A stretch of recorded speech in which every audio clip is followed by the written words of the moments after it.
வரலாற்று சிறப்பு வாய்ந்த ஆத்தூர் மாநகரிலே மிக எழுச்சியோடு நடைபெற்றுக் கொண்டிருக்கிற சமூக நீதியும் திராவிடமும் என்கிற பொதுக்கூட்டத்தினுடைய தலைவர் தமிழ் புலிகள் கட்சியினுடைய ஆத்தூர் சட்டமன்ற தொகுதியினுடைய மாவட்ட செயலாளர், ஆற்றல் மிகுந்த செயல் வீரர், பண்பாளர் அன்பு தம்பி விஜயகுமார் அவர்களே, இந்த பொதுக்கூட்டத்திற்கு வருகை தந்திருக்கிற நம்மை எல்லாம் வரவேற்று அமர்ந்திருக்கிற கட்சியினுடைய மாவட்ட துணை செயலாளர் அன்பு சகோதரர் அருள்குமார் அவர்களே, இந்த பொதுக்கூட்டம் இவ்வளவு சிறப்பாக நடைபெறுவதற்கு பல்வேறு நெருக்கடிகளுக்கு மத்தியிலே களமாடி இந்த பொதுக்கூட்டத்தினை முன்னின்று நடத்தி கொண்டிருக்கக்கூடிய கட்சியினுடைய ஒன்றிய செயலாளர் பாசத்திற்குரிய தம்பி செல்வம் அவர்களே, நகரத்தினுடைய செயலாளர் அன்பு தம்பி RK வீரவேல் அவர்களே, இளம் புலிகளினுடைய ஒன்றிய செயலாளர் அன்பு தம்பி பொல்லாம் ரமேஷ் அவர்களே, மாணவர் அணி செயலாளர் அன்பு அவர்களே, இளம் புலிகளினுடைய செயலாளர் தம்பி நவநீதன் அவர்களே, இந்த நிகழ்ச்சியிலே கலந்து கொண்டு சிறப்பித்துக் கொண்டிருக்கக்கூடிய மனிதநேய மக்கள் கட்சியினுடைய மாவட்ட தலைவர் அன்பு சகோதரர் ஜாகீர் ஹுசேன் அவர்களே, திராவிட முன்னேற்ற கழகத்தினுடைய பொறுப்பாளர்கள் அன்பு தம்பி வெங்கடேஷ் அவர்களே, சிதம்பரம் அவர்களே, கட்சியினுடைய மாவட்ட செயலாளர்கள் தம்பி ராவண பிரபு அவர்களே, ஜிம் கார்த்திக் அவர்களே, தமிழ்ச்செல்வம் அவர்களே, பிருத்திவிராஜ் அவர்களே, ஞானப்பிரகாஷ் அவர்களே, குருமூர்த்தி அவர்களே, பெரம்பலூர் கிஷோர்குமார் அவர்களே, கட்சியினுடைய மாவட்ட பொறுப்பாளர்கள்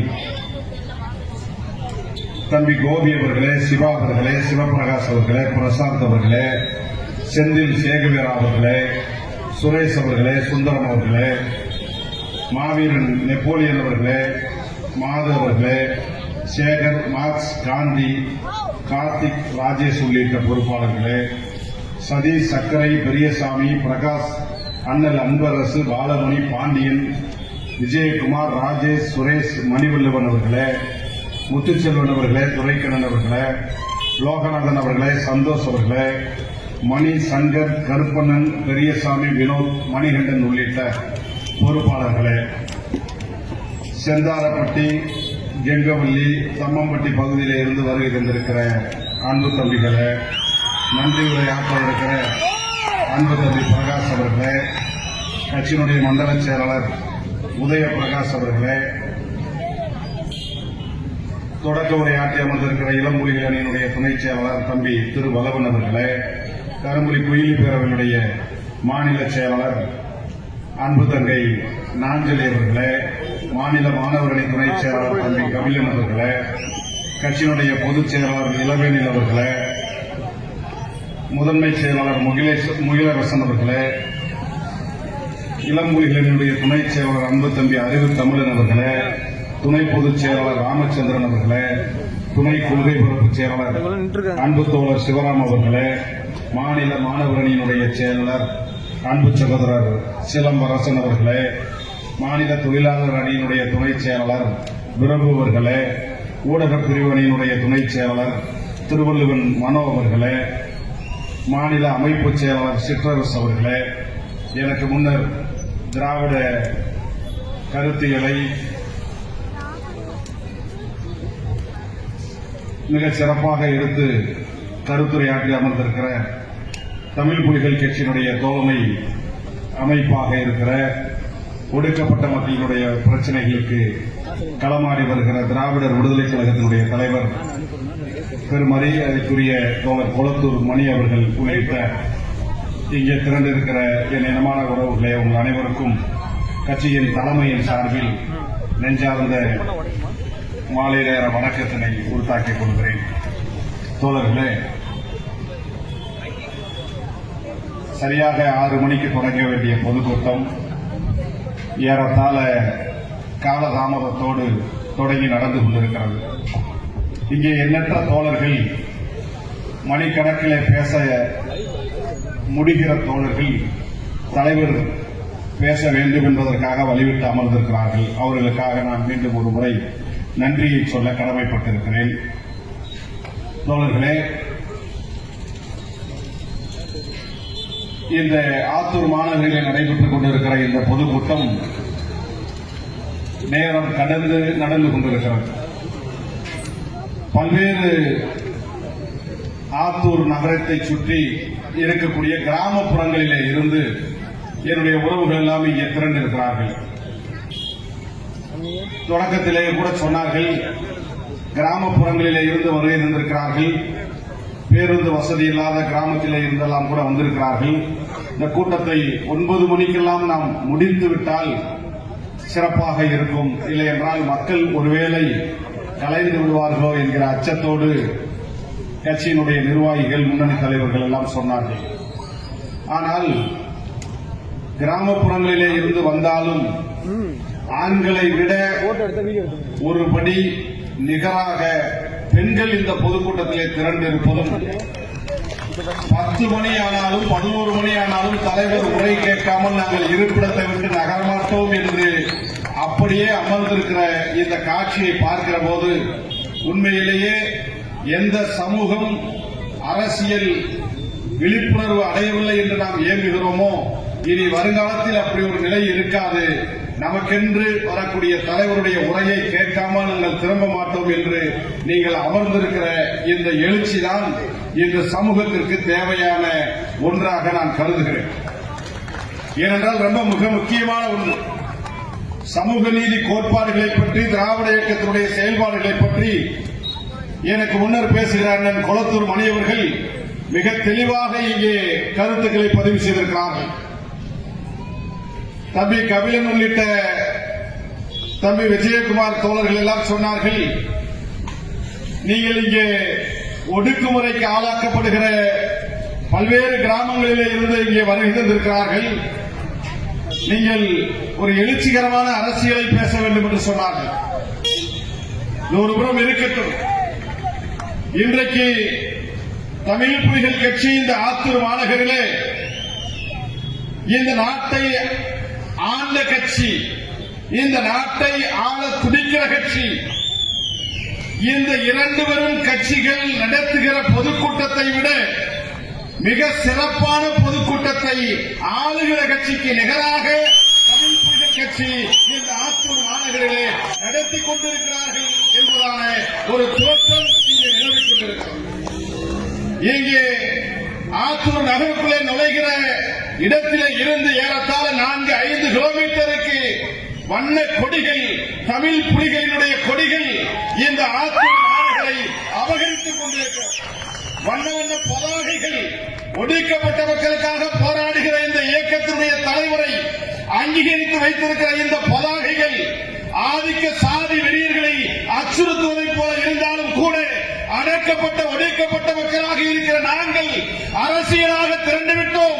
இதோ எங்கள் சமூகத்திற்கு விடுதலைக்காக ஒரு இயக்கம் உருவெடுத்து விட்டது என்பதை உணர்த்துவதாக இந்த பதாகைகள் இங்கே நின்று கொண்டிருக்கிறது. ஒரு எழுச்சிகரமான பொதுக்கூட்டம், ஆளுகிற கட்சியாக இருக்கலாம், ஆண்ட கட்சியாக இருக்கலாம், ஆளுவதற்காக துடித்துக் கொண்டிருக்கிற கட்சிகளாக இருக்கலாம். இவர்கள் எல்லாம் இன்றைக்கு இந்த கட்சிகளை எல்லாம் விட மிக சிறப்பாக இந்த பொதுக்கூட்டம் சிறப்பானது என்று ஏன் சொல்லுகிறேன் என்று சொன்னால், இங்கே அழைத்து வரப்பட்டவர்கள் வாகனம் கொடுத்து இந்த கூட்டத்திற்கு வருவதற்காக சம்பளம் கொடுத்து நிதி கொடுத்து அழைத்து வரப்பட்டவர்கள் அல்ல.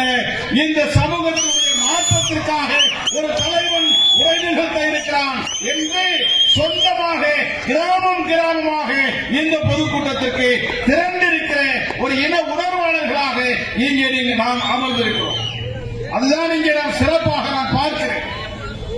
அப்படிப்பட்ட இந்த வரலாற்று சிறப்புமிக்க கூட்டத்தில் ஒரு சில செய்திகள் நேரத்தின் அருமை கருதி நான் இங்கே சுருக்கமாக பேச விரும்புகிறேன்.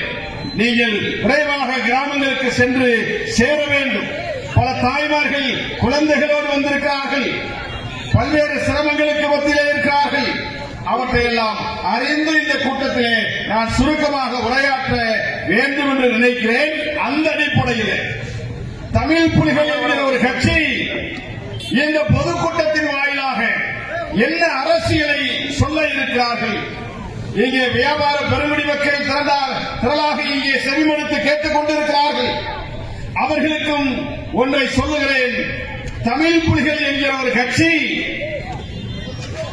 இந்த மண்ணிலே நிலவுகிற சாதிய ஆதிக்கத்தை வீழ்த்தி அனைவரும் சமம் என்கிற சமத்துவ சமுதாயத்தை உருவாக்குவதற்காக மேதகு தலைவர் பிரபாகரன் அவருடைய பிறந்த நாள் அன்று 2008ஆம் ஆண்டு தொடங்கப்பட்ட இந்த இயக்கம் ஏறத்தாழ 16 ஆண்டுகள் கடந்த நிலையில் தமிழகத்தில் இருக்கிற சேரிகளிலே இருக்கிற மூளை முடுக்குகளிலே எல்லாம் இந்த இயக்கம் சென்றடைந்திருக்கிறது. அடக்கப்பட்ட ஒடுக்கப்பட்ட மக்களை சுயமரியாதை சிந்தனையோடு சமத்துவ சமுதாயத்தில் தன்னை இணைத்துக் கொள்கிற அந்த போராட்டத்தை முன்னெடுக்க வேண்டும் என்கிற உணர்வோடு தமிழகம் முழுவதும் இருக்கிற இந்த விளிம்பு நிலை சமுதாயத்தை ஒரு அரசியல் ரீதியாக திரட்டுகிற பணியை நாம் செய்து கொண்டிருக்கிறோம். தோழர்களே, இந்த தேசம், இந்த நாடு விடுதலை பெற்று 75 ஆண்டுகள் கடந்து விட்டதாக சொல்லப்படுகிற இந்த நிலையில் 75 ஆண்டு கால விடுதலை பெற்ற இந்த சுதந்திர நாட்டில் இன்றைக்கும் இந்த சுதந்திர காற்றை சுவாசிக்க முடியாத நிலை இங்கு இருக்கிற ஒடுக்கப்பட்ட மக்களுக்கு இருக்கிறது. இந்த ஒடுக்கப்பட்ட மக்களுடைய வாழ்க்கையில் இன்னும் கல்வியிலே, பொருளாதாரத்திலே, அரசியலிலே ஒரு மாற்றம் அடைய முடியவில்லை என்கிற யதார்த்த நிலை இருக்கிறது. எனவேதான் தமிழ் புலிகள் என்கின்ற ஒரு இயக்கம் உருவாக்கப்பட்டு இந்த மண்ணிலே விளிம்பு நிலை சமூகமாக இருக்கிற, கேட்பாரற்று கிடக்கிற இந்த சமூகமாக இருக்கிற, அரசியல் அனாதைகளாக இருக்கிற இந்த சமுதாயத்தை அரசியல் ரீதியாக அணிதிரட்டி கல்வியிலே, பொருளாதாரத்திலே, வேலை வாய்ப்பிலே நாமும் வளர்ச்சி பெற வேண்டும், முன்னேற்றம் பெற வேண்டும் என்பதற்காக தமிழ் புலிகள் இயக்கம் செயல்பட்டுக் கொண்டிருக்கிறது. தமிழ் புலிகள் எத்தனையோ கட்சிகள் இருக்கிறது. தினம் தினம் ஒரு கட்சி துவங்குகிறது. துவங்குகிற எல்லோரும் ஒடுக்கப்பட்ட சேரி மக்களுக்குள்ளாக, தெருவுக்குள்ளாக வந்து இந்த அரசியல் ரீதியான கருத்துக்களை சொல்லி ஆட்களை அணிதிரட்டிக் கொண்டிருக்கிறார்கள். புதிய புதிய நடிகர்கள் எல்லாம் அரசியல் கட்சிகளை தொடங்கி இன்றைக்கு வலம் வந்து கொண்டிருக்கிறார்கள். இன்றைக்கு ஆண்ட கட்சி இருக்கிறது, ஆள துடிக்கிற கட்சி இருக்கிறது, புதிதாக கட்சிகள் உருவாகி கொண்டே இருக்கிறது. ஆனால் இந்த கட்சிகளுக்கும் தமிழ் புலிகள் கட்சிக்கும் ஒரு வேறுபாடு உண்டு. அந்த வேறுபாடுகளை விலக்கிச் சொல்லுவதற்குத்தான் இந்த ஆத்தூர் மாநகரிலே இந்த பொதுக்கூட்டம் நடந்து கொண்டிருக்கிறது. என்ன வேறுபாடு? என் அன்பிற்குரிய உறவுகளே, 75 ஆண்டு கால சுதந்திர நாட்டில் இன்னும் சுதந்திர காற்றை சுவாசிக்க முடியவில்லை என்று சொன்னேனே, அந்த நிலையை மாற்றுவதற்கு எந்த ஒரு இயக்கமும், எந்த ஒரு கட்சியும் இங்கே உருவாக்கப்படவில்லை என்கிற யதார்த்தத்தை நாம் பறைசாற்ற வேண்டிய தேவை இருக்கு. யோசித்து பாருங்கள். சேலம் மாநகரிலே தான் ஆத்தூரிலே இந்த பொதுக்கூட்டம் நடந்து கொண்டிருக்கிறது. ஆத்தூரை சுற்றி இருக்கிற கிராமப்புறங்களிலே தீண்டாமை கொடுமைகள், சாதிய கொடுமைகள் எவ்வளவு தலைவிரித்து ஆடுகிறது என்பதை எந்த கட்சிகளாவது பேசுவதற்கு தயாராக இருக்கிறார்களா? இதே ஆத்தூரை சுற்றி இருக்கிற பல்வேறு கிராமங்களிலே எத்தனை கொடுமைகள் இருக்கிறது. வாழ்க்கரடி என்கிற இந்த ஆத்தூருக்கு பக்கத்திலே இருக்கிற இந்த பகுதியிலே என்னுடைய இந்த ஒடுக்கப்பட்ட விளிம்புநிலை சமுதாயம் ஒதுங்குவதற்காக கரடுகளுக்கு செல்கிற போது இந்த கீழ்சாதி நாய்கள் எல்லாம் எங்கள் வீதியிலேயாக வந்து ஒதுங்குகிறார்கள் என்று சொல்லி சாதியை சொல்லி அடித்து இன்றைக்கும் அந்த கொடுமை இந்த வாழ்க்கரடு பகுதியிலே சில மாதங்களுக்கு முன்பாக நடந்திருக்கிறது. இதே தலைவாசல் என்கிற பகுதி வரலாற்று சிறப்பு வாய்ந்த பகுதி. இந்த தலைவாசல் என்கிற பகுதியிலே நாங்கள் 5 மாதங்களுக்கு முன்பாக ஒரு 18 வயது நிரம்பிய பெண்ணும் 21 வயது நிரம்பிய ஆணும் சாதி மறுப்பு திருமணம் செய்த காரணத்திற்காக அடித்து கொலை செய்யப்பட்ட கொடுமை இந்த தலைவாசல் பகுதியிலே நடந்தது. அதே தலைவாசல் பகுதியிலே விஞ்ஞானம் எங்கே போய்க் கொண்டிருக்கிறது? ஒரு தொலைபேசியிலே செல்போனிலே உறக்க பேசியதற்காக ஒரு சக்கிலியன் எல்லாம் செல்போனிலே உறக்க பேசுவதா என்று செல்போனில் உறக்க பேசியதற்காக தலைவாசலில் இருக்கிற சாதி வெறியர்கள் அவர்களை தாக்கி கொடுமைப்படுத்தினார்கள் என்கிற செய்திகள் இருக்கிறது. இதே பனமரத்துப்பட்டியிலே ஆண்டாண்டு காலமாக அருந்ததியர் மக்கள் வசிக்கக்கூடிய இந்த குடும்பங்களுக்கு பக்கத்திலே அந்த குடும்பங்கள் ஆண்டாண்டு காலமாக பயன்படுத்துகிற இந்த வழிபாட்டு தலங்களை அல்லது அதை நடக்கிறதுக்கான அந்த பாதைகளை தடுக்கக்கூடிய வகையில் தாழ்த்தப்பட்ட மக்கள் வசிக்கக்கூடிய பகுதிக்கு அருகே இருக்கிற காடுகள் விலை போகாது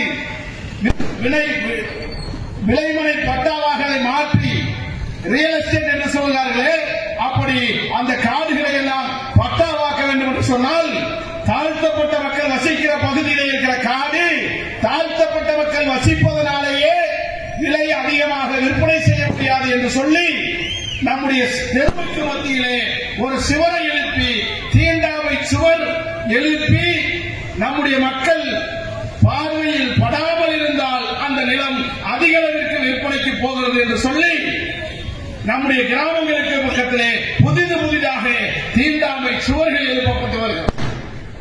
என் அன்பிற்குரியவர்களே, 75 ஆண்டு கால சுதந்திர நாட்டில் இன்னும் இந்த பட்டியல் சமுதாயத்தை சார்ந்தவர்கள் எல்லா சமுதாயத்தை சார்ந்தவர்களும் வழிபடுகிற கோயில்களுக்குள்ளே அல்லது அறநிலைத்துறையினுடைய கட்டுப்பாட்டிலே இருக்கிற கோயில்களுக்குள்ளே நாமும் சமமாக உள்ளே சென்று வழிபட முடியாத நிலை இன்றைக்கு நம்முடைய மக்கள் மத்தியிலே இருக்கிறது.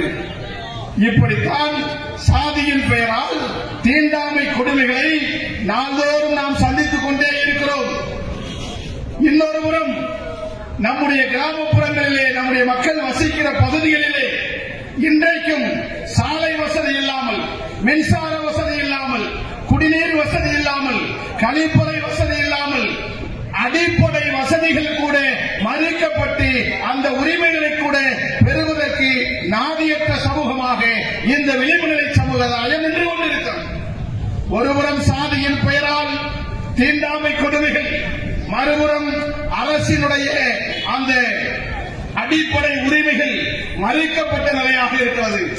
இதற்கு மேலாக கல்வியிலே, வேலை வாய்ப்பிலே, அரசியலிலே ஒரு விழிப்புணர்வு இல்லாத நிலை இருக்கிறது.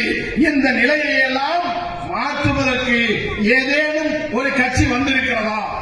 இந்த நிலைகளை எல்லாம் மாற்றுவதற்கு எந்த இயக்கங்களாவது உருவாகி இருக்கிறதா என்பதை இந்த இடத்திலே நாம் சிந்தித்து பார்க்க வேண்டிய தேவை. என் அன்பிற்குரிய தோழர்களே, யோசித்து பாருங்கள். இந்த சமூகம் இந்த இன்னல் பாடுகளுக்குள்ளே அல்லது இந்த அடக்குமுறைக்குள்ளாக ஆளாக்கப்பட்டிருக்கிறது. இந்த அடக்குமுறையிலிருந்து இந்த சமுதாயத்தை மீட்டெடுப்பதற்கு ஒரு இயக்கம் தேவைப்படுகிறது, ஒரு கட்சி தேவைப்படுகிறது. அப்படி இந்த அடக்கப்பட்ட ஒடுக்கப்பட்ட மக்களுக்காக உருவாக்கப்பட்ட இயக்கம் தான் தமிழ் புலிகள் கட்சி. இன்றைக்கு நாம் இவ்வளவு இடர்பாடுகளுக்கு மத்தியிலே, இடையூறுகளுக்கு மத்தியிலே நாம் இந்த கூட்டத்தை நடத்த வேண்டிய தேவை என்னவாக இருக்கிறது? இங்கே திராவிட இயக்கத்துடைய சாதனைகளை பற்றி சொன்னார்கள்.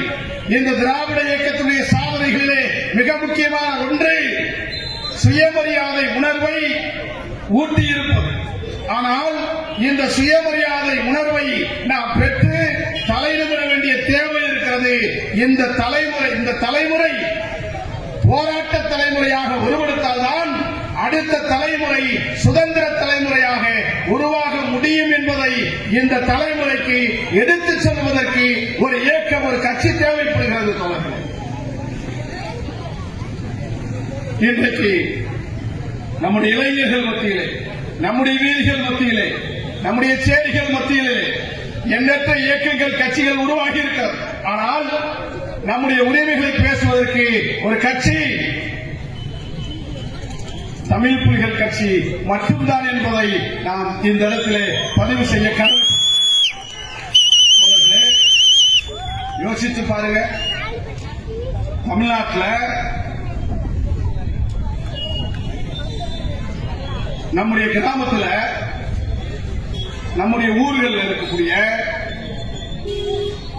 500 குடும்பங்கள் 300 குடும்பங்கள் அடர்த்தியாக இருக்கிற கிராமங்களா இருக்கும். அந்த கிராமத்திற்கே நம்ம ஊர் தலைவராக இருப்போம்.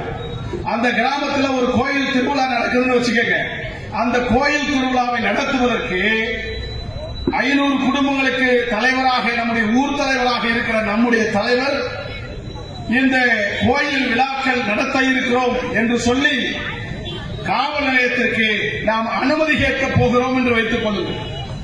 போலீஸ் ஸ்டேஷன்ல போய் எங்க தெருவில் நாங்க கும்பாபிஷேகம் நடத்த போறோம், கோயில் சாமி கும்பிட போறோம், எங்களுக்கு அனுமதி கொடுங்க, எங்களுக்கு பாதுகாப்பு கொடுங்க அப்படின்னு நம்ம கேட்டா எந்த போலீஸ்காரங்களாவது வாங்க சேர்ல உட்காருங்க, உங்க கோயில் கும்பாபிஷேகமா கோயில் திருவிழாவா நல்லா நடத்துங்க என்று எந்த காவல் நிலையத்திலாவது நம்முடைய சமுதாயத்தினுடைய ஊர் தலைவரை கோயில் பூசாரியை நாற்காலியை அமர வைத்து எந்த காவல் நிலையத்திலாவது நம்முடைய சமுதாயத்திற்கான அங்கீகாரத்தை வழங்குகிறார்களா என்று சொன்னால் எந்த காவல் நிலையத்திலும் அப்படிப்பட்ட ஒரு நிலை கிடையாது. ஆனா இன்னொரு ஆதிக்க சாதிகளை சார்ந்தவர்கள் காவல் நிலையத்திற்கு போனால் அவர்களுக்கு என்ன மரியாதை, நம்முடைய சமுதாயத்தை சார்ந்தவர்கள் அந்த கோயிலுக்குள்ளே போனால் என்ன மரியாதை யோசிச்சு பாருங்க. ஆக இந்த காவல்துறையை காவல் நிலையங்களாக இருக்கலாம் அல்லது கிராம அலுவலர் என்று சொல்வார்களே, விஓ, ஆர்ஐ, தலையாரி, தாசில்தார் என்று சொல்கிறார்களே, அந்த நிர்வாகத்துறை அமைய பெற்றிருக்கக்கூடிய அலுவலர்களாக இருக்கலாம். அலுவலகங்களுக்குள்ளாக காவல் நிலையங்களுக்குள்ளாக சமமாக அமர்ந்து நம்முடைய உரிமைகளை கோர முடியாத நிலை இருக்கிறது. இங்கு இருக்கிற காவல்துறை அதிகாரிகள் எல்லாம் இருக்கிறார்களே, இந்த காவல்துறை அதிகாரிகள் எல்லாம் நம்முடைய இளைஞர்கள் நம்முடைய தெருக்களிலே அமர்ந்து பேசிக் கொண்டிருக்கிறார்கள் என்று வைத்துக் கொள்ளுங்கள். போலீஸ்காரன் ரவுண்ட்ஸ்ல வருவான், நம்ம பசங்க நம்ம தெரு இருக்கிற இடத்துல நைட்ல பேசிட்டு இருப்பான், இன்னியார எங்க பேசுற என்று சாதியை சொல்லி வீட்டுக்குள்ளே போ என்று சொல்லி சாதிய திமிரோடு போலீஸ்காரன் அந்த காக்கி சட்டை போட்டவன நம்ம சாதிக்காரன் பார்த்தா தான் போகவே, அப்பதான் போலீஸ்காரனாலே உணர்றான். அப்ப அவன் என்ன செய்யறான், சாதியை சொல்லி வா போ வாடா போடான்னு வைக்கிறான். ஆனா அடுத்த சாதி தெருவுக்குள்ள போனா எல்லாத்தையும் பொத்திட்டு புல்லட் சத்தம் கூட கேட்காம கிராஸ் பண்ணி போய் அங்கிட்டு போய் பேசுறான். அப்போ ஏன் இதை நான் சொல்றேன்னா, காவல் நிலையத்தில் நம்முடைய இளைஞர்களுக்கோ நம்முடைய ஊர் தலைவர்களுக்கோ நிர்வாகத்துறை அலுவலகத்தில் நம்முடைய இளைஞர்களுக்கோ ஊர் தலைவர்களுக்கோ மரியாதை கிடையாது. இந்த நிலையிலே ஏன் மரியாதை நமக்கு இல்லை? ஏன் நம்மை சமமாக அரசு கேந்திரங்கள் நடத்துவதற்கு தயங்குகிறது, மறுக்கிறது என்பதை நாம் புரிந்து கொள்ள வேண்டும். நம்முடைய இளைஞர்கள் கல்வியை பெற முடியவில்லை, கல்வியை பெற்றால் அரசு பணிகளுக்கு போக முடியவில்லை. ஏன் நாம் அரசு பணிகளுக்கு போக முடியவில்லை? ஏன் நம்மால் காவல்துறை ஆய்வாளர்களாக வர முடியாதா? நம்மால் ஒரு டிஎஸ்பியாக வர முடியாதா? நம்மால் ஒரு தாசில்தாராக வர முடியாதா? அதற்கெல்லாம் வர முடியாமல் இருப்பதற்கு எது தடையாக இருக்கிறது என்பதை நாம் சிந்தித்து பார்க்க வேண்டும். என் அன்பிற்குரியவர்களே, 75 ஆண்டு கால சுதந்திர நாட்டில் கல்வி உரிமை மறுக்கப்பட்டு பொருளாதார ரீதியாக நாம் வீழ்த்தப்பட்டு அரசியல் ரீதியாக அனாதையாக்கப்பட்டு கிடக்கிற இந்த நிலையை மாற்றுவதற்கு ஒரு இயக்கம், ஒரு கட்சி நமக்கு தேவைப்படுகிறது என்பதை ஊர் ஊராக எடுத்துச் சொல்கிற பணியை இன்றைக்கு தமிழ் புலிகள் கட்சி மேற்கொண்டிருக்கிறது. எனவே நாம் நம்முடைய சுயமரியாதை உணர்வை பெற வேண்டும் என்று சொன்னால் நாம் அரசியலாக அமைப்பாக திரள வேண்டிய தேவை இருக்கிறது. எத்தனையோ கட்சி இருக்காங்க, எத்தனையோ கொடி, எத்தனையோ இயக்கங்கள் புதுசு புதுசா தோன்றாங்க. ஆனா நம்முடைய மக்களுக்கு ஒரு பிரச்சனைனா யார் வர்றாங்க, யார் வந்திருக்காங்க? நான் நிறைய இடத்துல பேசுறதுதான். நம்முடைய கிராமத்துல 100 குடும்பம் 200 குடும்பம் இருக்கிற கிராமத்துல நான் அரசியல் கடந்து பேசுறேன். நம்முடைய கிராமத்துல ஊருக்குள்ள நுழையிற இடத்திலேயே திமுக கொடி இருக்கும், அதிமுக கொடி இருக்கும், இப்ப விஜய் கட்சி கொடி கூட இருக்கு. விஜய் கட்சி கொடியை கட்டுறாங்க, தேமுதிக கொடி இருக்கு. இப்படி நம்முடைய சேரிகளுக்குள்ளே நுழைகிற போது சேரிகளுக்குள்ளே நுழைவாய்களிலே அனைத்து அரசியல் கட்சி கொடியும் பறக்குது, அனைத்து அரசியல் கட்சி கொடியும் பறக்குது. இப்படி அனைத்து அரசியல் கட்சி கொடியும் நம்முடைய சேரிகளிலே பறக்கிறது. நம்மை ஒருவன் சாதியை சொல்லி அடிக்கிறான் என்று வைத்துக் கொள்ளுங்கள், நம்மை ஒருவன் சாதியின் பெயரால் அவமானப்படுத்துகிறான் என்று வைத்துக் கொள்ளுங்கள், அல்லது நமக்கு குடிநீர் இல்லை, மின்சாரம் இல்லை, சாலை வசதி இல்லை என்கிற ஒரு நிலை இருக்கிறது என்று வைத்துக் கொள்ளுங்கள். நம்முடைய சேரிகளிலே பறக்கக்கூடிய எந்த ஒரு கட்சியாவது ஆமா இந்த இவனை சாதியை சொல்லி நீ அடிச்சது தப்புதான், சக்கலேன ஏண்டா அடிச்ச என்று சொல்லி நமக்காக காவல் நிலையம் வருவதற்கு எந்த கட்சிக்காரனாவது நமக்காக பேச போலீஸ் ஸ்டேஷன் வரானா, நமக்காக பேச கலெக்டர் ஆபீஸ் வரானா, தலைவாசல் ஆணவ படுகொலை நடந்திருக்க எந்த கட்சிக்கார ரோட்டுக்கு வந்திருக்கிறான் யோசிச்சு பாருங்க. வாழ்கரடிலே நம்முடைய பெண்களை அடித்து தாக்கி இருக்கிறானே, அந்த வாழ்கரடிலே அதிமுக இல்லையா, அந்த வாழ்கரடிலே விஜய்க்கு கட்சி இல்லையா, அந்த வாழ்கரடிலே விஜயகாந்துக்கு கட்சி இல்லையா? ஏன் இந்த கட்சிக்காரர்கள் வரல? ஏனென்றால் அவனெல்லாம் நமக்கான கட்சி நடத்தவில்லை, நம்முடைய வாக்குகளுக்காக மட்டும்தான் கட்சி நடத்துகிறான். ஆனால் இன்றைக்கு தமிழ் புலிகள் கட்சி உங்களிடத்திலே வாக்கு கேட்டு வரவில்லை, உங்கள் வாழ்க்கை மாற்றத்திற்காக வீதியிலே வந்து போராடுவதற்கான கட்சியாக தமிழ் புலிகள் கட்சி இருக்கிறது. அதான் நாங்க சொல்றோம். இதுக்கு முன்னாடி நம்முடைய சேரிகளிலே அரசியல் கட்சிகளிலே இருக்கிற எல்லா கட்சி கொடியும் பறக்கலாம். ஆனால் தமிழ் புலிகள் கட்சி அப்படின்னு ஒரு கட்சியை நம்ம தெருவுல நுழைவாசல நம்ம ஏத்தணும் நினைச்சா அப்பதான் போலீஸ்காரன் வந்து கொடி ஏற்றக்கூடாது, நீங்க அனுமதி வாங்கினீங்களா, இதெல்லாம் சாதி கட்சி கொடி, இதெல்லாம் ஏத்தினா பிரச்சனை வரும்ன்றான். இப்ப யோசிச்சு பாருங்களேன், நம்முடைய தெருவுல அதிமுக கொடி பறந்தா பிரச்சனை வராது, நம்முடைய தெருவுல விஜய் கொடி பறந்தா பிரச்சனை வராது, நம்முடைய தெருவுல எந்த கட்சிக்காரன் கொடி வேணாலும் பறக்கலாம், எந்த நடிகருடைய கொடி வேணாலும் பறக்கலாம். ஆனா தமிழ் புலிகள் கொடி பறக்க கூடாது. நம்ம ஏன் சொல்றோம்? மற்ற கட்சிகள் எல்லாம் போனா அந்த கட்சிக்காரன் இவனுக்கு அறிவை ஊட்ட மாட்டான், கூட்டத்துக்கு மட்டும்தான் கூப்பிட்டு போவான், ஓட்டுக்கு மட்டும்தான் கூப்பிட்டு போவான். ஆனா தமிழ் புலிகள் கட்சி உள்ள வந்தா இவன் அம்பேத்கரை பத்தி சொல்லி தருவான், பெரியார பத்தி சொல்லி தருவான். அம்பேத்கரையும் பெரியாரையும் தெரிஞ்சுக்கிட்டா இவன் ரோட்டுக்கு வந்து போராடுவான். அப்போ நீ எம்ஜிஆரை பத்தி தெரிஞ்சுக்க, அவனுக்கு கவலை இல்லை. நீ ஜெயலலிதாவை பத்தி தெரிஞ்சுக்க, அவனுக்கு கவலை இல்லை. நீ விஜய பத்தி தெரிஞ்சுக்க, அவனுக்கு கவலை இல்லை. ஆனா அம்பேத்கரை பத்தி நீ தெரிஞ்சுக்காத என்று அரசு கேந்திரங்கள் சொல்லுகிறது என்று சொன்னால் நமக்கான தலைவன் எம்ஜிஆர் அல்ல, ஜெயலலிதா அல்ல, விஜய் அல்ல, அம்பேத்கர் தான், தந்தை பெரியார் தான் நமக்கான தலைவர்கள் என்பதை நாம் சொல்லுவதை விட நாம் வளரக்கூடாது என்று நினைக்கிறான் அல்லவா, அவன் நமக்கு சொல்லித் தருகிறான். புரிஞ்சுக்கங்க, இந்த அரசியலை புரிஞ்சுக்கங்க. நாம் பாதிக்கப்பட்டு கிடைக்கிற போது, நாம் செத்து வீழுகிற போது, நாம் சாதியின் கொடுமையால் அடைக்கப்பட்டு ஒடுக்கப்பட்டு கிடைக்கிற போது நமக்காக ஒப்பாரி வைக்க கூட எந்த கட்சிக்காரன் வரல, வரமாட்டான். அப்போ நாம் எந்த கட்சியிலே இருக்க வேண்டும், இன்னும் சொல்ல வேண்டும் என்று சொன்னால் நமக்கு எதுக்கு கட்சி, நமக்கு எதுக்கு கட்சி? நம்ம தெருவுல எல்லா கட்சியிலையும் ஆள் இருப்பான், எல்லா கட்சியிலையும் ஆள் இருப்பான். நம்ம தெருவுல போய் நம்ம கட்சியை தொடங்கும் போது இந்த எல்லா கட்சியிலும் இருக்கான் பாருங்க, நம்ம சமுதாயத்தில் இருக்கிறவன் அவன் எல்லாம் சேர்ந்து தமிழ் புலிகள் கட்சிக்கு வராதுன்னுவான், அவெல்லாம் சேர்ந்து வராதுன்னுவான். சரி, நீ ஒரு கட்சியில் இருக்கையில நம்ம தெருவிலேயே இந்த பட்டியல் சமுதாயத்திலேயே அல்லது நம்முடைய ஒடுக்கப்பட்ட இந்த மக்கள் மத்தியிலேயே நமக்கு ஒரு பிரச்சனை என்று சொன்னால் நீ இருக்கிற கட்சி வீதிக்கு வந்து போராடவில்லை என்றால் எதற்கு எனக்கு கட்சி, எதுக்கு எனக்கு ஒரு பிரச்சனை, இந்த பிரச்சனையை தீர்த்து வைக்க ஒரு கட்சி எனக்கு உதவிக்கு வரலைன்னா அந்த கட்சியோட கொடி என் தெருவுல ஏன் பறக்கணும்? யோசிச்சு பாரு, ஏன் தெருவில் ஏன் பறக்கணும்? அதனாலதான் நாங்க சொல்றோம், உனக்கு உதவாத எந்த கட்சி கொடியும் உன்னுடைய சேரியில பறக்க விடாத என்பதை நான் வீதி வீதியாக சொல்லிக் கொண்டிருக்கிறேன். இப்படி யோசிச்சு பாருங்களேன். இப்ப மணியண்ண இருக்காங்க, திராவிடர் விடுதலை கழகம் ஒரு கொடி இருக்கு. இந்த கொடிய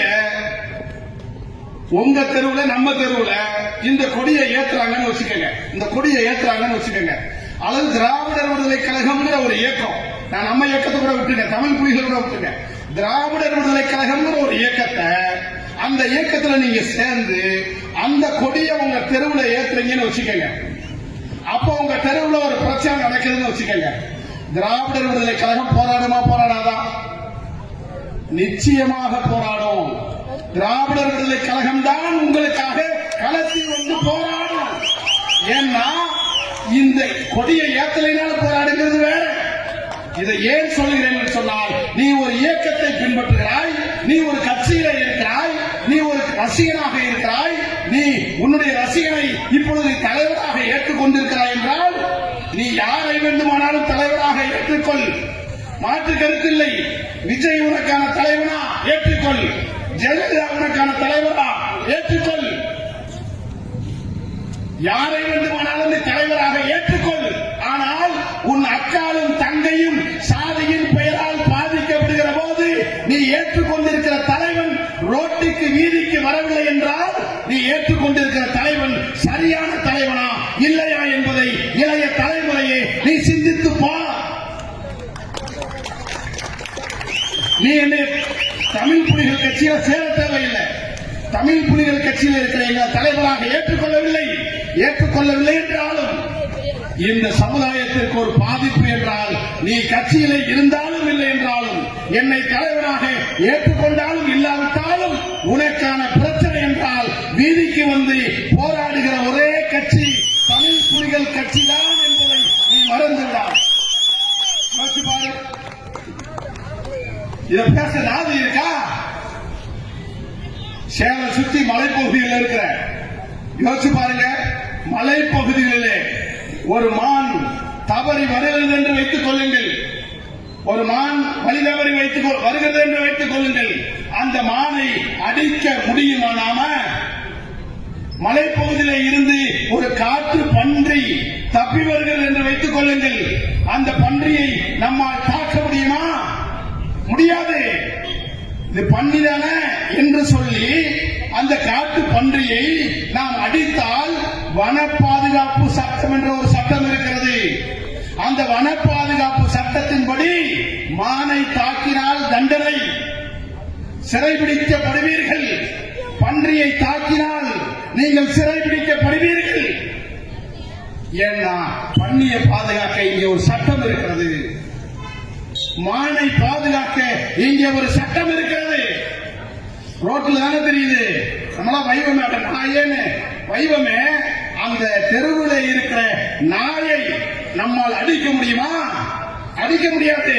தெருவில் போற நாயை அடிச்சுட்டாங்க என்று சொல்லி புகார் கொடுத்தால் அடித்தவன் சிறைக்கு போவான்.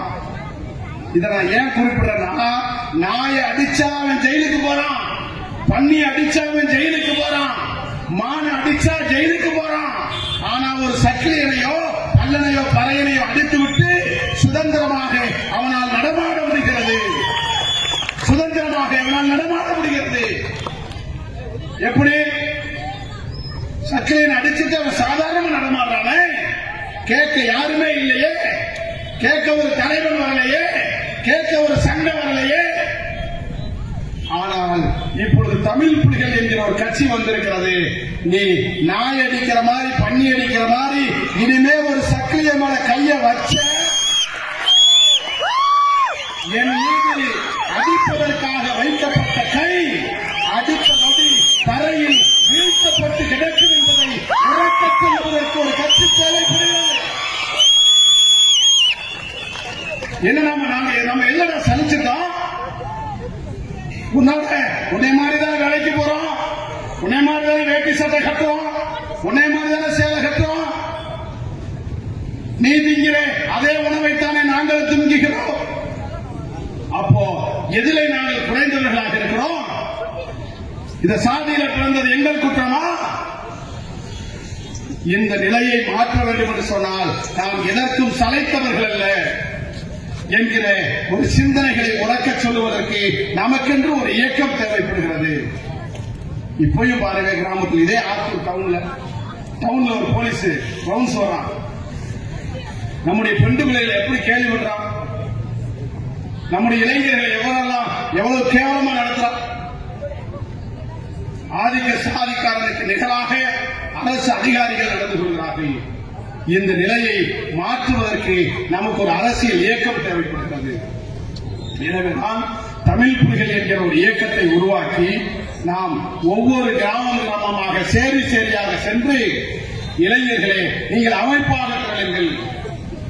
ஏனென்றால் நான் சாதாரண கிராமத்தால் பேசுறதா, ஒரு தலைவன் இல்லை என்றால் ஒரு குடும்பம் எப்படி சிதறடிக்கப்படுமோ, தலைவன்னா நான் ஆண் பெண் அந்த கோணத்தில் சொல்லல, தலைவன் என்றால் பெண்ணுக்கும் இருக்கும். அல்லது இப்படி வச்சுக்கலாம், ஒரு தலைவி இல்லாத குடும்பம் எப்படி சிதறடிக்கப்படுமோ, ஒரு தலைவன் இல்லாத குடும்பம் எப்படி சிதறடிக்கப்படுமோ, அதை போலத்தான் ஒரு தலைவன் இல்லாத இந்த சமூகமும் சிதறடிக்கப்பட்டு போய்விடும். ஒரு குடும்பத்தை வழிநடத்துவதற்கு, ஒரு தெருவை வழிநடத்துவதற்கு, ஒரு சமுதாயத்தை வழிநடத்துவதற்கு, ஒரு நாட்டை வழிநடத்துவதற்கு தலைவன் என்பவன் மிக முக்கியமாக தேவைப்படுகிறான். எனவேதான் உனக்கான தலைவனை நீங்கள் தேர்ந்தெடுக்க வேண்டும். உங்களுக்கான ஒரு இயக்கத்தை நீங்கள் அடையாளம் காண வேண்டும். உங்களுக்காக போராடுகிற அரசியல் கட்சிகளில் நீங்கள் இருங்கள், எங்களுக்கு மாற்று கருத்து கிடையாது. தமிழ் புலிகளை தான் இருக்கணுங்கிற அவசியம் இல்லை. உங்களுக்காக போராடுகிற எந்த கட்சியை வேண்டுமானாலும் நீங்கள் இருக்கலாம். ஆனால் அந்த கட்சி உங்களுக்காக போராடுகிறதா? அந்த கட்சி உங்களுடைய உரிமைகளை பேசுகிறதா? உங்களுக்காக சாலை மறியல் செய்கிறதா? உங்களுக்காக வீதிகளிலே வந்து களமாடுகிறதா? அதான் கேள்வி. யோசிச்சு பாருங்க. இன்றைக்கும் நம்முடைய சமுதாயம் கல்வி பெறாம, பொருளாதாரத்தில் வலிமை இல்லாம, எடுப்பார் கைப்பிள்ளையாக நின்று கொண்டிருக்கிறது. பாத்தீங்கன்னா இன்றைக்கு தமிழ்நாட்டில் மலமழுகிற சாதியை என்று இந்த சமுதாயத்தை உத்தரவிட்டு வச்சிருக்கான். அந்த பணிக்கு போகிறாங்க. இந்த துப்புரவு பணிக்கு போகிற பெரும்பான்மையான நம்முடைய சமுதாயத்தை சார்ந்தவர்களுக்கு துப்புரவு பணி என்கிற ஒரு பணி இனிமே அரசாங்க வேலைக்கே தேர்வு செய்யப்பட மாட்டார்கள். தமிழ்நாட்டிலே இருக்கிற தூய்மை பணி, துப்புரவு பணி இனி அரசாங்க பணியாக தேர்வு செய்ய முடியாது. இவர்கள் ஒப்பந்த பணியின் மூலமாக மட்டும்தான் தேர்வு செய்யப்படுவார்கள் என்று அரசாணை பிறப்பிக்கப்பட்டு விட்டது. ஆனா தூய்மை பணிக்கு போற நம்முடைய சொந்தம், நம்முடைய மக்கள் என்ன நினைக்கிறாங்க? நாம் இந்த தெரு கூட்ட போனா 4 வருஷம் கழிச்சோ 5 வருஷம் கழிச்சோ நம்ம அரசாங்க வேலைக்கு போயிடலாம், நமக்கு அரசாங்க வேலை கிடைச்சிரும் அப்படின்னு அவன் நம்புறான். ஆனா அரசாங்கம் ஜிஓவே போட்ட, அரசாணையே போட்டான். அந்த அரசாணைப்படி இனிமேல் துப்புரவு பணி அரசாங்க பணி அல்ல. இது கூட தெரியாம நம்ம இன்னும் கூட்டுறதுக்கு போயிட்டு இருக்கிறோம். இது கூட தெரியாம நம்ம இன்னும் தூய்மை பணிக்கு போயிட்டு இருக்கோம். சரி, அப்படி போறமே இந்த அரசாங்கம் தூய்மை பணியாளர்களை அரசு பணிக்கு தேர்வு செய்ய முடியாது. ஏன்னா அரசு பணியாளர்களாக இவர்களை தேர்வு செய்தால் இவர்களுக்கு சம்பளம் வழங்க நிதி இல்லை என்று சொல்கிறது.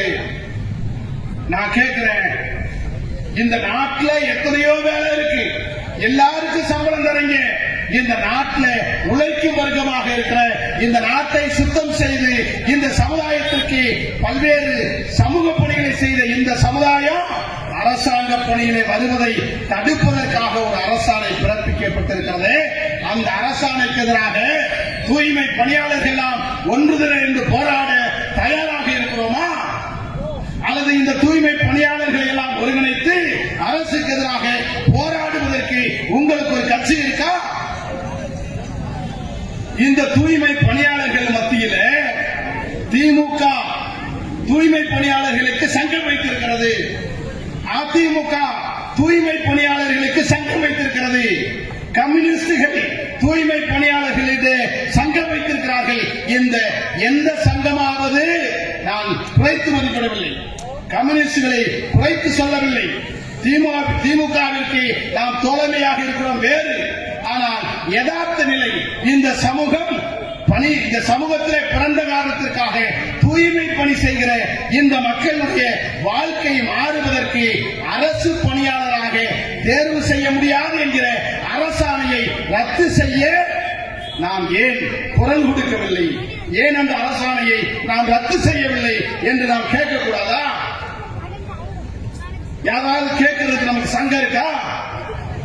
கிடையாது. ஆனால் அந்த நிலை கூட தெரியாமல் நாம் இன்னும் தூய்மை பணிக்கு போய் கொண்டிருக்கிறோம். துப்புரவு பணிக்கு நாம் அரசாங்க வேலைக்கு போய்விடலாம் என்று நம்பிக்கொண்டிருக்கிறோம். இந்த நிலையை மாற்றுவதற்கு ஒரு இயக்கம் வேண்டாமா? நம்முடைய பிள்ளைகள் கல்வியிலே வேலை வாய்ப்பிலே தலைநிமிர வேண்டாமா? எனவேதான் அந்த நிலையை மாற்றுவதற்காக நம்முடைய ஒரு இயக்கம் தேவைப்படுகிறது என்பதை உணர்ந்து தமிழ்நாட்டிலே இருக்கிற வீதிகளிலே எல்லாம் தமிழ் புலிகள் கட்சியினுடைய இந்த அமைப்பை, இந்த இயக்கத்துடைய கிளைகளை உருவாக்குகிற பணிகளை நாம் செய்து கொண்டிருக்கிறோம். அந்த வரிசையில நாம் இன்றைக்கு தமிழ் புலிகள் கட்சி ரொம்ப வெளிப்படையா பேசுறோம். இந்த தேர்தல் நேரமே இல்லை, உங்ககிட்ட ஓட்டு கேட்டே நாங்கள் வரல, நீங்க எங்களுக்கு ஓட்டும் போட வேண்டாம். ஆனால் ஒரே ஒரு செய்தியை சொல்கிறோம், உங்களுக்கு ஒரு தன்மான பிரச்சனை ஏற்படுகிறது என்று வைத்துக் கொள்ளுங்கள், உங்களுக்கு ஒரு சுயமரியாதை பிரச்சனை ஏற்படுகிறது என்று வைத்துக் கொள்ளுங்கள், உங்களை ஒருவன் சாதியை சொல்லி தாக்குகிறான் என்று வைத்துக் கொள்ளுங்கள், உங்களை கோயிலுக்குள்ளே நுழைவதற்கு ஒருவன் தடையாக இருக்கிறான் என்று வைத்துக் கொள்ளுங்கள், உங்களுக்கு கல்வி வேலை வாய்ப்பிலே முன்னேற்றத்திற்கான வழிமுறைகள் தெரியவில்லையா, அதே போல அடிப்படை உரிமைகள் மறுக்கப்படுகிறதா என்கிற எந்த பிரச்சனையாக இருந்தாலும், எங்களுடைய இயக்கத்தில் நீங்கள் இருந்தாலும் இல்லை என்றாலும் உங்கள் பிரச்சனைகளுக்காக ஓடிவிடுகிற ஒரே இயக்கம் தமிழ் புலிகள் கட்சிதான் என்பதை இங்க இருக்கிற இளைய தலைமுறை மறந்துவிடக்கூடாது. நான் இன்னும் வெளிப்படையாக சொல்லுகிறேனே,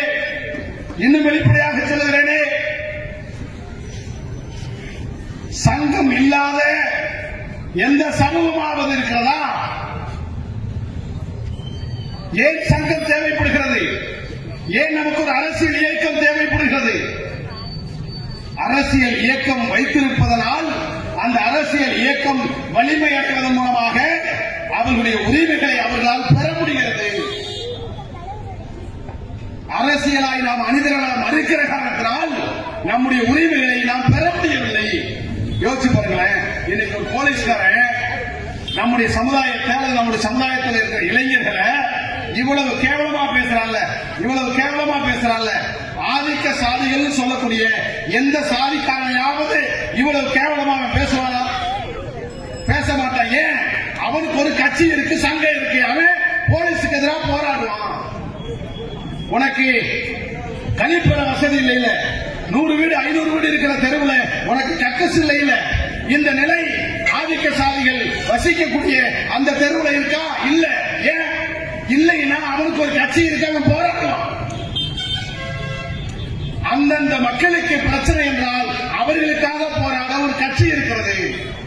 எனவே உங்களுக்காக போராடுவதற்கு ஒரு கட்சி இல்லை என்றால், நீங்கள் அரசியல் படுத்தவில்லை என்றால், உங்களுக்கு போராட்ட நாதியற்ற சமூகமாக நாம் தொடர்கிற இந்த நிலையை தடுக்க வேண்டும் என்பதற்காகத்தான் இப்படி ஒரு இயக்கத்தை நாம் உருவாக்கி இருக்கிறோம். நிறைய செய்தியை சொல்லலாம்.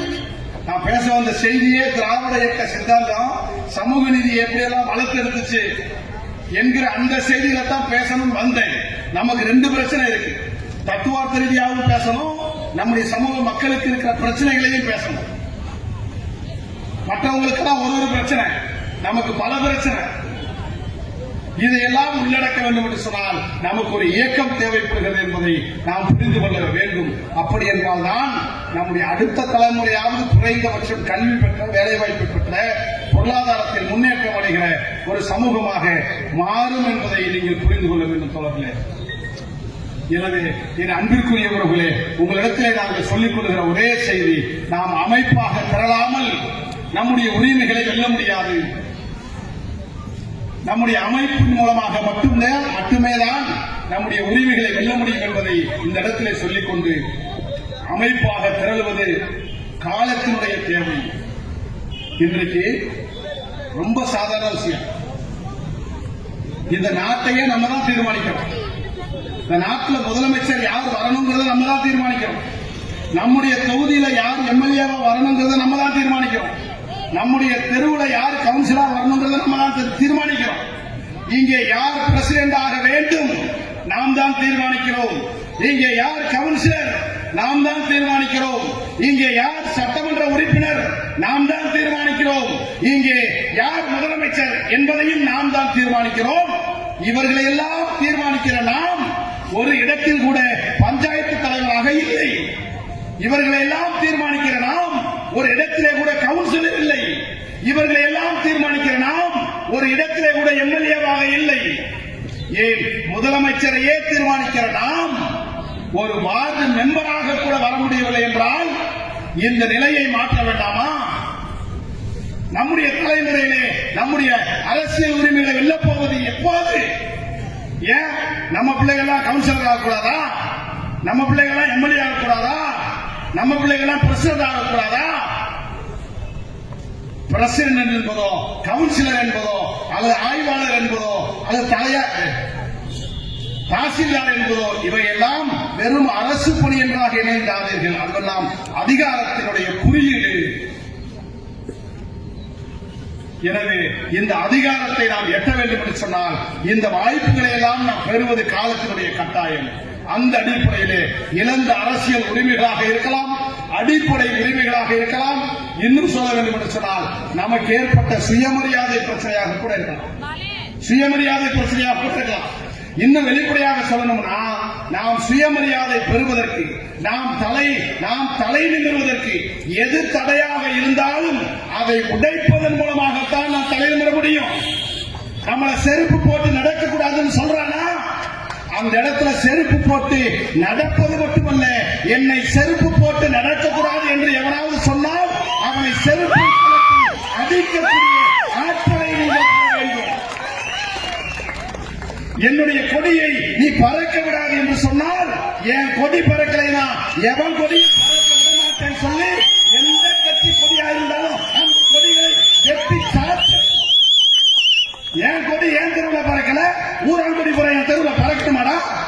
என் பிரச்சனைக்கு பேச எவனும் வரமாட்டேன், உன் கொடி என் தெருவில் பறக்கணுமா என்று சிந்திக்கணும், கேள்வி கேட்கணும். எவனாவது நம்முடைய அக்கா தங்கையில கேள்வி பண்ணிட்டு அவன் 2 கைகளோட நம்ம வீதியை விட்டு தாண்டக்கூடாது. நம்ம அக்கா தங்கச்சி கேள்வி பண்ணா அவன் 2 கைகளோட வெளியே போ. ஏன் நமக்கு தன்மானம் இருக்குல்ல, நமக்கு சுயமரியாதை இருக்குல்ல. இன்னும் சொல்ல போனா போலீஸாக இருந்தாலும் காவல்துறை அதிகாரிகளாக இருந்தாலும் ஒண்ணு இல்ல, உன்னை கேவலமா பேசுறான்ல, உன்னை வாடா போடான்னு பேசுறான்ல, உன்னை ஸ்டேஷன்ல உட்கார விட மாட்டேங்கிறான்ல, எவனாவது எந்த போலீஸ் ஸ்டேஷனாவது உன்னை தலைக்குறைவாக அல்லது உன்னுடைய தன்மானத்திற்கு இழுக்காக எந்த காவல் நிலையத்தில் எந்த போலீஸ் செய்யறானோ அந்த ஸ்டேஷன் முன்னால அடுத்த நாள் 500 பேர் 1000 பேர் திரண்டு அந்த ஸ்டேஷனை முற்றுகையிட. போலீஸா இருக்கட்டும், கலெக்டரா இருக்கட்டும், தாசில்தாரா இருக்கட்டும், டிஎஸ்பியா இருக்கட்டும், இவங்கெல்லாம் நம்ம வரி பணத்துல சம்பளம் வாங்குற வேலைக்காரங்களை ஒழிய நமக்கு அதிகாரிகள் இல்ல. இந்த நிலைமை எப்ப வரணும்? நீ அமைப்பா திரண்டாதான் வரணும். உன் பின்னால 10 பேர் 100 பேர் 500 பேர் 1000 பேர் திரண்டாத்தான் வரும். திரளுவதற்குத்தான் உனக்கு அரசியல் தேவைப்படுகிறது, திரளுவதற்குத்தான் ஒரு அரசியல் இயக்கம் தேவைப்படுகிறது. எனவேதான் என் இனமான உறவுகளே, தன்மானத்தோடு தலைநிமிர்ந்து வாழ நாம் அரசியல் படிக்க வேண்டும். சுயமரியாதை உணர்வு பெற நாம் அம்பேத்கரையும் பெரியாரையும்